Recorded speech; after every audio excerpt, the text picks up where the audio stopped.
திருப்பரங்குன்றத்தில் இருக்கக்கூடிய நிகழ்வுகளை நாம் பார்க்கலாம். தைப்பூசத்தை ஒட்டி திருப்பரங்குன்றம் சுப்பிரமணிய சுவாமி கோவிலில் ஆயிரக்கணக்கான பக்தர்கள் குவிந்து வருகிறார்கள். அந்த காட்சிகளை முதலில் பார்க்கலாம்.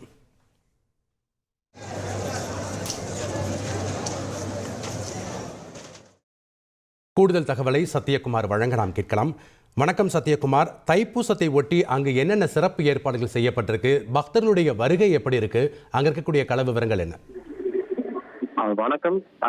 முருகப்பெருமானின் அறுவடை வீடுகளில் முதற்படை வீடான அருள்மிகு சுப்பிரமணிய சுவாமி திருக்கோவிலில் இந்த தைப்பூசத்தை முன்னிட்டு அதிகாலை முதலே பக்தர்கள் கூட்டம் நிரம்பி வழிகிறது. கிட்டத்தட்ட மதுரை, திருமங்கலம், உசிலம்பட்டி, சோழவந்தான் என மதுரை மாவட்டம் மட்டுமின்றி சிவகங்கை, ராமநாதபுரம் என பல்வேறு மாவட்டங்களில் இருந்து பல்லாயிரக்கணக்கான பக்தர்கள் பாத யாத்திரையாக வந்து முருகனை தரிசனம் செய்து வருகின்றனர். இந்த கூட்ட நெரிசலை தவிர்ப்பதற்காக கட்டண தரிசனத்தில் வருபவர்கள் கோயிலுக்கு இடப்புறமாகவும், இலவச தரிசனத்தில் வருபவர்கள் கோவிலுக்கு வலப்புறமாகவும் கிட்டத்தட்ட இரண்டு புறமும் பார்த்தோமே ஆனால் இந்த கிரிவல பாதையில் 1 கிலோமீட்டர் தூரத்திற்கு மேலாக இந்த பல்லாயிரக்கணக்கான பக்தர்கள் வரிசையில் காத்திருந்து சாமி தரிசனம் மேற்கொண்டு வருகின்றனர். மேலும் எந்தவித அசம்பாவிதங்களும் ஏற்படாமல் இருப்பதற்கு 100க்கும் மேற்பட்ட சிசிடிவி கேமராக்கள் மூலம் காவல்துறையினர் கண்காணிப்பு பணியில் ஈடுபட்டுள்ளனர்.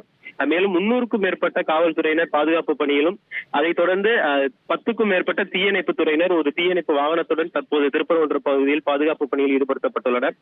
இதேபோல் திருப்பரங்குன்றம் கோவிலின் உபகோவிலான இந்த காசி விஸ்வநாதர் கோயில் செல்லும் வழியில் உள்ள கோட்டை தெரு பழனி ஆண்டவர் சன்னதியில் உள்ள பழனி ஆண்டவருக்கு இன்று காலை 10 மணிக்கு மேல் பால், பன்னீர், தேன் உள்ளிட்ட 16 வகை அபிஷேகங்களுடன் பொருட்களுடன் இந்த அபிஷேகமானது நடைபெற உள்ளது குறிப்பிடத்தக்கது. நன்றி சத்யகுமார், உங்களுடைய கள விவரங்களுக்கு.